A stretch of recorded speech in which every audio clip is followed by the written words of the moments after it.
El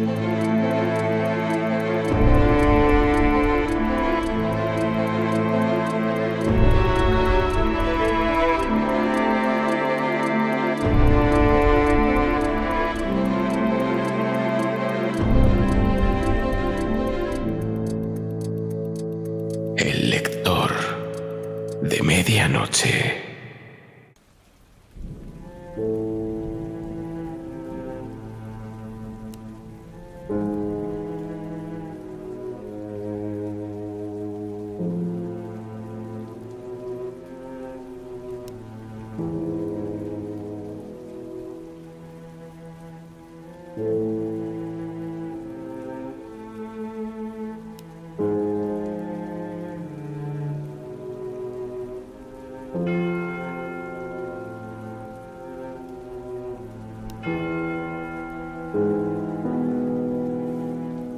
La noche de difuntos me despertó, a no sé qué hora.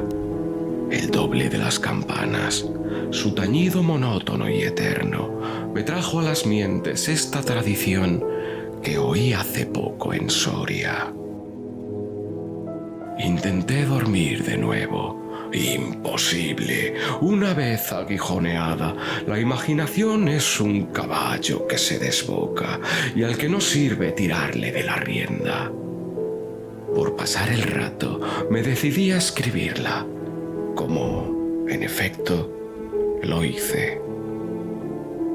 Yo no la oí en el mismo lugar en que acaeció, y la he escrito volviendo algunas veces la cabeza, con miedo, cuando sentía crujir los cristales de mi balcón, estremecidos por el aire frío de la noche. Sea de ello lo que quiera, ahí va, como el caballo de copas.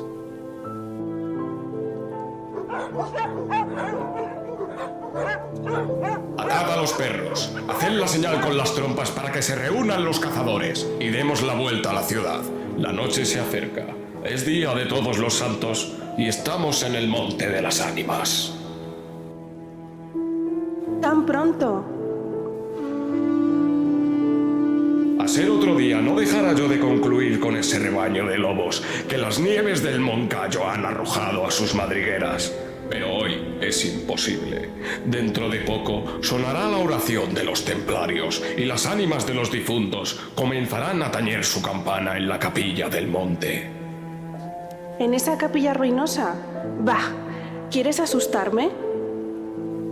No, hermosa prima, tú ignoras cuánto sucede en este país, porque aún no hace un año que has venido a él desde muy lejos. Refrena tu yegua, yo también pondré la mía al paso, y mientras dure el camino, te contaré la historia.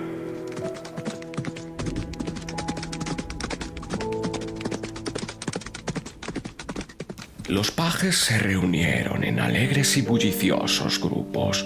Los condes de Borges y de Alcudiel montaron en sus magníficos caballos y todos juntos siguieron a sus hijos, Beatriz y Alonso, que precedían la comitiva a bastante distancia. Mientras duraba el camino, Alonso narró en estos términos la prometida historia. Ese monte, que hoy llaman el de las ánimas, pertenecía a los templarios, cuyo convento ves allí, a la margen del río. Los templarios eran guerreros y religiosos a la vez. Conquistada Soria a los árabes, el rey los hizo venir de lejanas tierras para defender la ciudad por la parte del puente, haciendo en ello notable agravio a sus nobles de Castilla, que así hubieran sabido solos defenderla como solos la conquistaron. Entre los caballeros de la nueva y poderosa orden y los hidalgos de la ciudad fermentó por algunos años y estalló al fin un odio profundo. Los primeros tenían acotado ese monte donde reservaban caza abundante para satisfacer sus necesidades y contribuir a sus placeres. Los segundos determinaron organizar una gran batida en el coto, a pesar de las severas prohibiciones de los clérigos con espuelas, como llamaban a sus enemigos. Cundió la voz del reto, y nada fue parte a detener a los unos en su manía de cazar y a los otros en su empeño de estorbarlo. La proyectada expedición se llevó a cabo. No se acordaron de ellas las fieras, antes la tendrían presente tantas madres como arrastraron sendos lutos por sus hijos. Aquello no fue una cacería, fue una batalla espantosa. El monte quedó sembrado de cadáveres. Los lobos, a quienes se quiso exterminar, tuvieron un sangriento festín. Por último, intervino la autoridad del rey. El monte, maldita ocasión de tantas desgracias, se declaró abandonado y la capilla de los religiosos, situada en el mismo monte y en cuyo atrio se enterraron juntos amigos y enemigos, comenzó a arruinarse. Desde entonces, dicen que, cuando llega la noche de difuntos, se oye doblar sola la campana de la capilla y que las ánimas de los muertos, envueltas en jirones de sus sudarios, corren como en una cacería fantástica por entre las breñas y los zarzales. Los ciervos braman espantados, los lobos aúllan, las culebras dan horrorosos silbidos y al otro día se han visto impresas en la nieve las huellas de los descarnados pies de los esqueletos. Por eso en Soria le llamamos el Monte de las Ánimas y por eso he querido salir de él antes de que cierre la noche. El relato de Alonso concluyó justamente cuando los dos jóvenes llegaban al extremo del puente que da paso a la ciudad. Allí esperaron al resto de la comitiva, la cual, después de incorporársele los dos jinetes, se perdió por entre las estrechas y oscuras calles de Soria. Los servidores acababan de levantar los manteles. La alta chimenea gótica del Palacio de los Condes de Alcudiel despedía un vivo resplandor, iluminando algunos grupos de damas y caballeros que alrededor de la lumbre conversaban familiarmente. Mientras el viento azotaba los emplomados vidrios de las ojivas del salón. Solo dos personas parecían ajenas a la conversación general: Beatriz y Alonso. Beatriz seguía con los ojos absortos en un vago pensamiento, los caprichos de la llama. Alonso miraba el reflejo de la hoguera chispear en las azules pupilas de Beatriz. Ambos guardaban hacía rato un profundo silencio. Las dueñas referían, a propósito de la noche de difuntos, cuentos tenebrosos en que los espectros y los aparecidos representaban el principal papel. Y las campanas de las iglesias de Soria doblaban a lo lejos con un tañido monótono y triste. «Hermosa prima», exclamó al fin Alonso, rompiendo el largo silencio en que se encontraban. «Pronto vamos a separarnos, tal vez para siempre. Las áridas llanuras de Castilla, sus costumbres toscas y guerreras, sus hábitos sencillos y patriarcales, sé que no te gustan. Te he oído suspirar varias veces. ¿Acaso por algún galán de tu lejano señorío?» Beatriz hizo un gesto de fría indiferencia. Todo su carácter de mujer se reveló en aquella desdeñosa contracción de sus delgados labios. «Tal vez por la pompa de la corte francesa, donde hasta aquí has vivido», se apresuró a añadir el joven. «De un modo o de otro, presiento que no tardaré en perderte. Al separarnos, quisiera que llevases una memoria mía. ¿Te acuerdas cuando fuimos al templo a dar gracias a Dios por haberte devuelto la salud que viniste a buscar a esta tierra? El joyel que sujetaba la pluma de mi gorra cautivó tu atención. Qué hermoso estaría sujetando un velo sobre tu oscura cabellera. Ya ha aprendido él de una desposada. Mi padre se lo regaló a la que me dio ser y ella lo llevó al altar. ¿Lo quieres?» No sé en el tuyo. pero en mi país una prenda recibida compromete la voluntad. Solo en un día de ceremonia debe aceptarse un presente de manos de un deudo, que aún puede ir a Roma sin volver con las manos vacías. El acento helado con que Beatriz pronunció estas palabras turbó un momento al joven, que después de serenarse, dijo con tristeza: Lo sé, prima, pero hoy se celebran todos los santos, y el tuyo entre todos. Hoy es día de ceremonias y presentes. ¿Quieres aceptar el mío? Beatriz se mordió los labios ligeramente y extendió la mano para tomar la joya, sin añadir una sola palabra. Los dos jóvenes volvieron a quedarse en silencio y se volvió a oír la cascada voz de las viejas que hablaban de brujas y de trasgos y del zumbido del aire que hacía crujir los vidrios de las ojivas y el triste y monótono doblar de las campanas.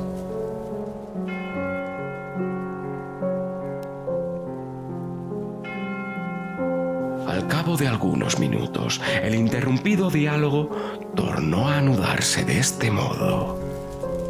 Y antes de que concluya el Día de Todos los Santos, en que, así como el tuyo, se celebra el mío, y puedes, sin atar tu voluntad, dejarme un recuerdo, ¿no lo harías?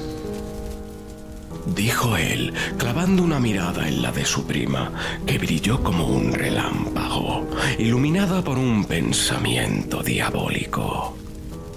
¿Por qué no?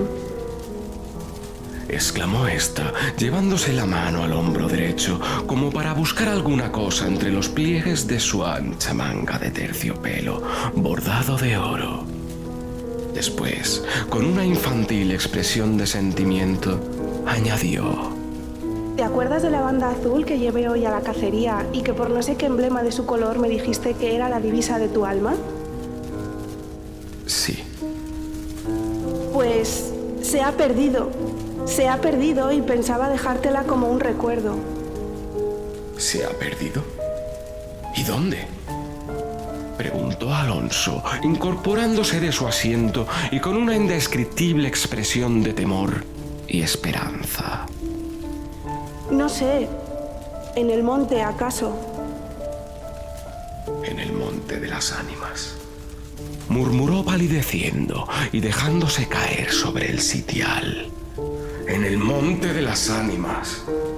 Luego prosiguió con una voz entrecortada y sorda. Tú lo sabes, porque lo habrás oído 1000 veces. En la ciudad, en toda Castilla me llaman el rey de los cazadores. No habiendo aún probado mis fuerzas en los combates, como mis ascendientes, he llevado a esta diversión imagen de la guerra todos los bríos de mi juventud, todo el ardor hereditario en mi raza. La alfombra que pisan tus pies son despojos de fieras que he muerto por mi mano.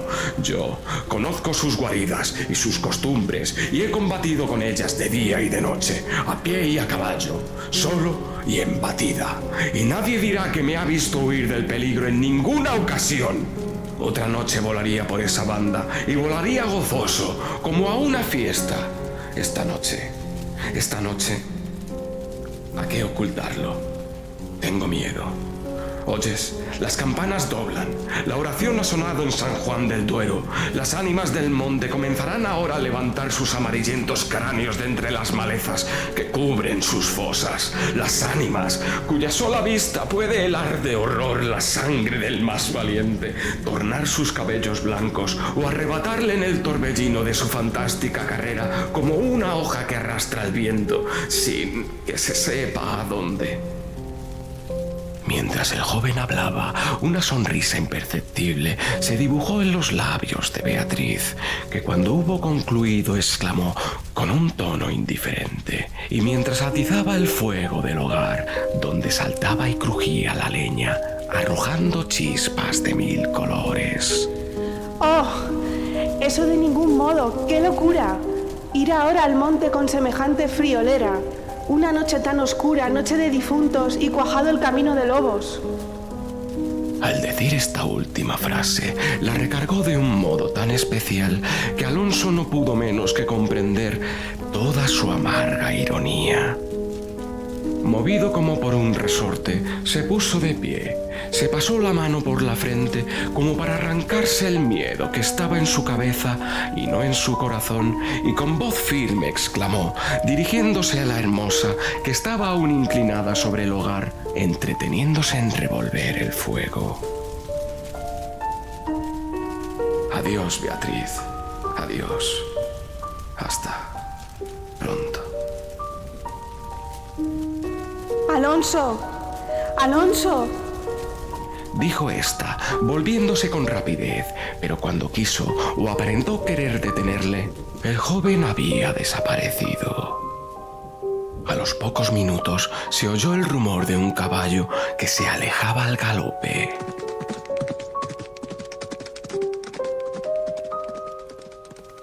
La hermosa, con una radiante expresión de orgullo satisfecho que coloreó sus mejillas, prestó atento oído a aquel rumor que se debilitaba, que se perdía, que se desvaneció por último.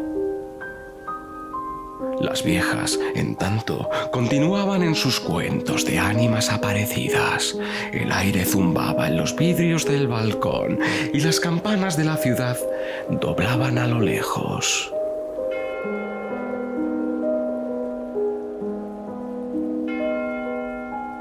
Había pasado 1 hora, 2, 3. La medianoche estaba a punto de sonar y Beatriz se retiró a su oratorio. Alonso no volvía. No volvía cuando en menos de 1 hora pudiera haberlo hecho.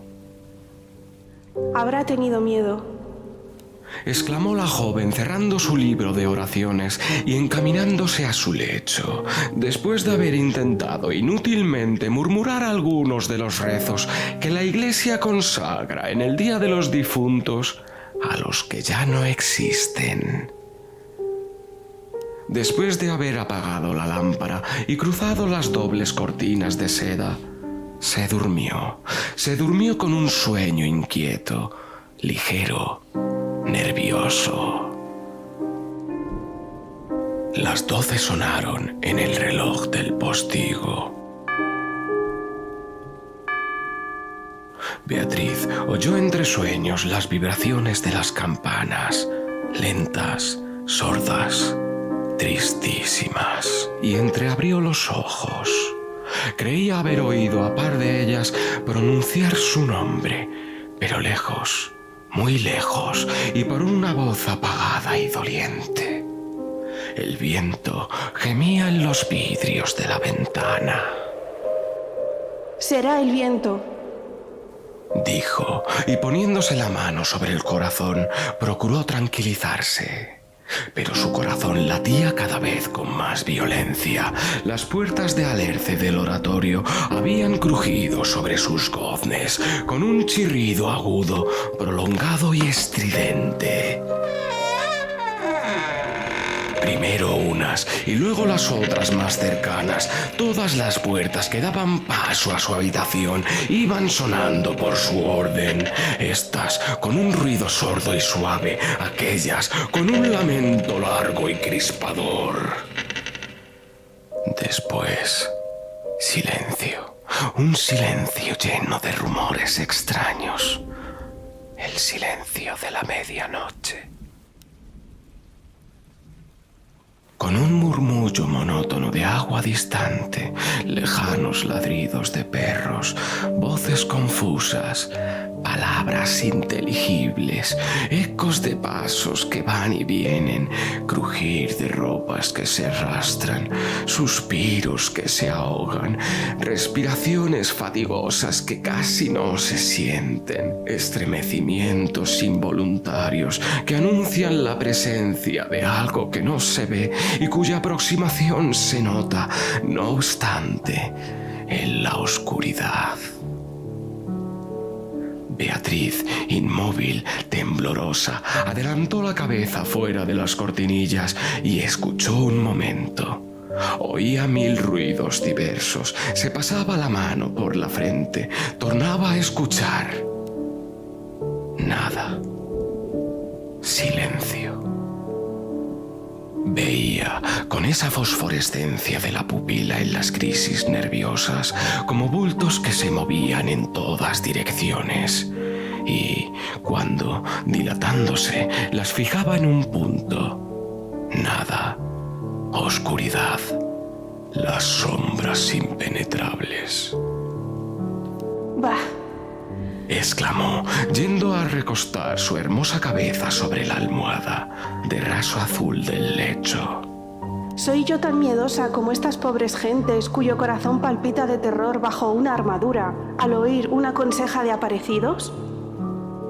Y cerrando los ojos intentó dormir, pero en vano había hecho un esfuerzo sobre sí misma.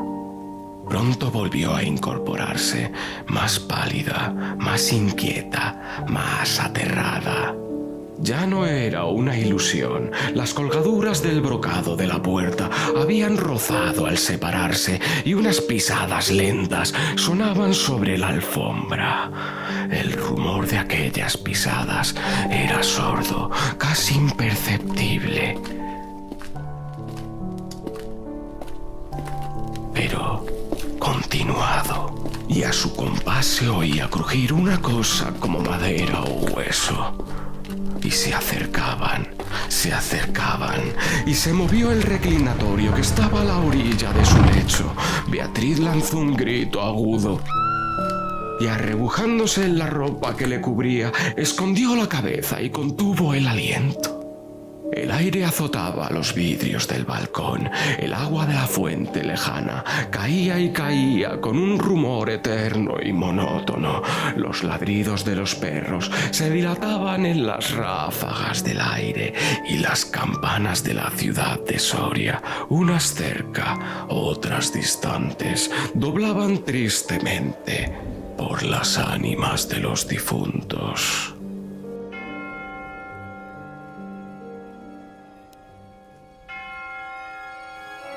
Así pasó 1 hora, 2, la noche, un siglo, porque la noche aquella le pareció eterna a Beatriz. Al fin despuntó la aurora, vuelta de su temor, entreabrió los ojos a los primeros rayos de luz. Después de una noche de insomnio y terrores, es tan hermosa la luz clara y blanca del día. Separó las cortinas de seda del lecho y ya se disponía a reírse de sus temores pasados, cuando de repente un sudor frío cubrió su cuerpo.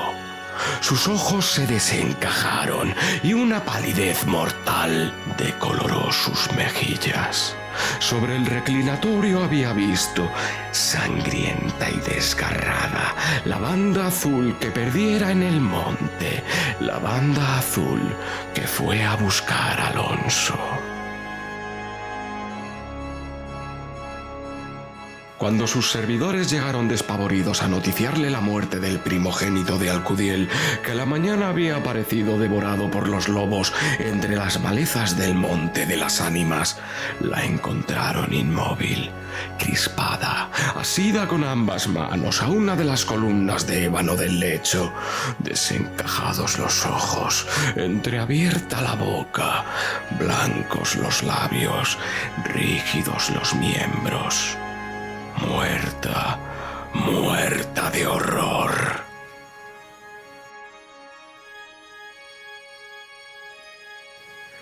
Dicen que después de acaecido este suceso, un cazador extraviado, que pasó la noche de difuntos sin poder salir del Monte de las Ánimas y que al otro día antes de morir pudo contar lo que viera, refirió cosas horribles. Entre otras, asegura que vio a los esqueletos de los antiguos templarios y de los nobles de Soria enterrados en el atrio de la capilla, levantarse al punto de la oración con un estrépito horrible, y caballeros sobre osamentas de corceles perseguir como a una fiera a una mujer hermosa, pálida y desmelenada, que, con los pies desnudos y sangrientos, y arrojando gritos de horror, daba vueltas alrededor de la tumba de Alonso.